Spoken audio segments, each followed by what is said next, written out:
राजस्थान के सीकर जिले के खाटू गांव का नाम सुनते ही भक्तों की आंखों में प्रेम और भक्ति के आंसू आ जाते हैं। खाटू श्याम जी, जिन्हें कलयुग के भगवान, हारे के सहारे और श्री कृष्ण के अवतार के रूप में पूजा जाता है, लाखों भक्तों की मनोकामनाएं पूरी करते हैं। कहा जाता है कि जो सच्चे मन से श्याम बाबा को पुकारता है, उसकी पुकार व्यर्थ नहीं जाती। इसी आस्था की छाव में हमारी कहानी शुरू होती है, एक ऐसे साधारण इंसान की जिसका जीवन संघर्ष, दर्द और निराशा से भरा था, लेकिन जिसने श्याम बाबा की शरण में आकर सब कुछ बदल दिया। भाग 1, अंधेरों से घिरे दिन। कहानी के नायक का नाम है राजेश कुमार। राजेश एक छोटे से कस्बे में रहता था। परिवार में पत्नी, 2 छोटे बच्चे और बूढ़ी माँ। जिंदगी बहुत साधारण थी। एक छोटी सी कपड़ों की दुकान से गुजारा चलता था। लेकिन समय हमेशा एक सा नहीं रहता। 2018 में कस्बे में एक बड़ी कपड़ा मंडी खुली, जिससे ग्राहकों का रुख उसकी दुकान से हट गया। कारोबार में घाटा, कर्ज भरना और ऊपर से मां की बीमारी ने राजेश की रातों की नींद छीन ली। राजेश दिन में दुकान पर बैठता, लेकिन ग्राहकों की कमी उसे अंदर तक तोड़ देती। रात को वह तकिए में मुंह दबाकर रोता ताकि बच्चे सुन न लें। एक दिन कर्ज देने वाला बैंक का आदमी आकर बोला, राजेश जी, अगर 2 हफ्ते में बकाया नहीं चुकाया तो दुकान नीलाम हो जाएगी। ये सुनकर राजेश की आंखें भर आईं। उसने घर आकर पत्नी से कहा, सीमा, अब शायद हमें गांव लौटना पड़ेगा, सब खत्म हो गया। पत्नी ने आंसू पोंछते हुए बस इतना कहा, भगवान पर भरोसा रखो, कुछ तो रास्ता निकलेगा। भाग 2, श्याम बाबा से पहली मुलाकात। कुछ दिन बाद राजेश की दुकान पर एक बुजुर्ग साधु आए। उनके कपड़े साधारण थे, चेहरे पर तेज और आंखों में अजीब सी गहराई। उन्होंने राजेश से कहा, बेटा, परेशान क्यों हो? खाटू श्याम के दरबार चला जा, तेरे सारे दुख दूर होंगे। राजेश ने थकी आवाज में जवाब दिया, बाबा, मेरे पास तो यात्रा का किराया तक नहीं है। साधु मुस्कुराए और अपनी झोली से 500 रुपए निकालकर बोले, ये तेरे किराए के लिए है, जा, बाबा बुला रहे हैं। राजेश चौंक गया। उसने पैसे लेने से इनकार किया, लेकिन साधु जिद पर अड़े रहे।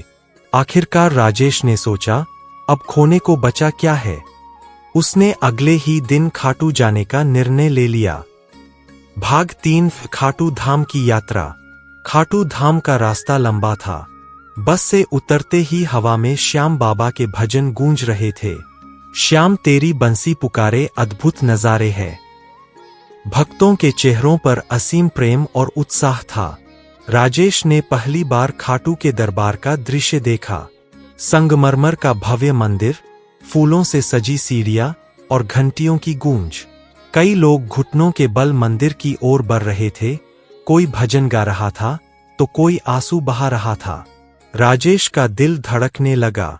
काफी देर कतार में खड़े रहने के बाद जब वह बाबा के चरणों में पहुंचा तो उसकी आंखों से आंसू झरझर बहने लगे। उसने हाथ जोड़कर कहा, बाबा, अब कुछ भी आपके हाथ में है। भाग 4, चमत्कार की शुरुआत।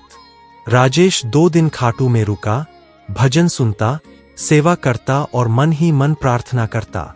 घर लौटते वक्त उसके मन में एक अजीब सी शांति थी, मानो कोई बोझ हल्का हो गया हो। वापस आने के अगले ही दिन एक पुराना ग्राहक दुकान पर आया।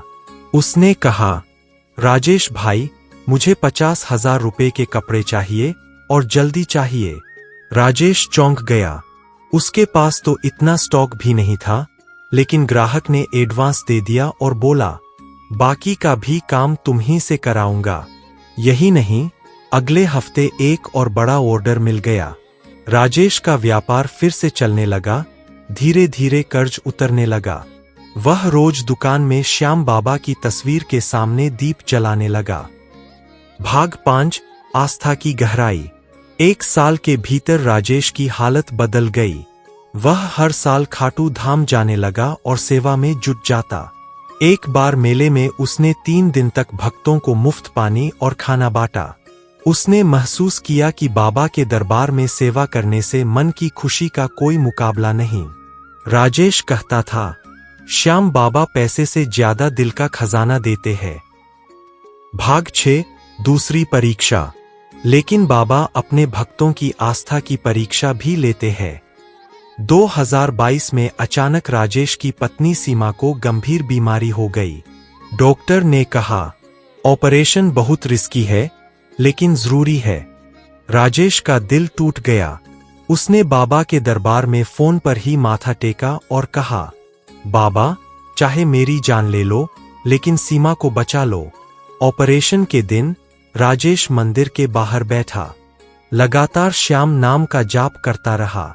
4 घंटे बाद डॉक्टर बाहर आए और बोले, चिंता मत करो, ऑपरेशन सफल रहा, मरीज बिल्कुल ठीक हो जाएगी। राजेश की आंखें भर आईं। उसे लगा जैसे बाबा ने फिर से उसकी नाव डूबने से बचा ली। भाग 7, जीवन का नया अर्थ। अब राजेश केवल व्यापारी नहीं रहा, बल्कि श्याम बाबा का सेवक बन गया। वह हर जरूरतमंद की मदद करता, मंदिर में सेवा करता और अपने बच्चों को भी यही सिखाता। वह कहता, श्याम बाबा हमें केवल अपनी नहीं, दूसरों की जिंदगी भी संवारने के लिए भेजते हैं। 2025 में राजेश ने अपनी दुकान का एक हिस्सा गरीब बच्चों की पढ़ाई के लिए फ्री किताबें और कॉपी बांटने में लगा दिया। लोग उसे इज्जत से श्याम दास कहने लगे। समापन, हारे का सहारा। आज राजेश की कहानी पूरे कस्बे में मशहूर है। लोग कहते हैं, जब इंसान हार मान ले तो श्याम बाबा उसे अपने सहारे उठा लेते हैं। राजेश मानता है कि उसका जीवन बाबा के चमत्कार और कृपा का जीवंत उदाहरण है। वह अब भी हर सुबह दुकान खोलने से पहले यही भजन गाता है, मेरे श्याम आएंगे, संकट हर जाएंगे। और सच में, जो भी उसके पास मदद मांगने आता है, राजेश सबसे पहले यही कहता है, बाबा पर भरोसा रख, रास्ता खुद ब खुद खुल जाएगा। अगर आप एक सच्चे भक्त हैं, तो मेरे चैनल को सब्सक्राइब करना ना भूले। जय श्री श्याम बाबा।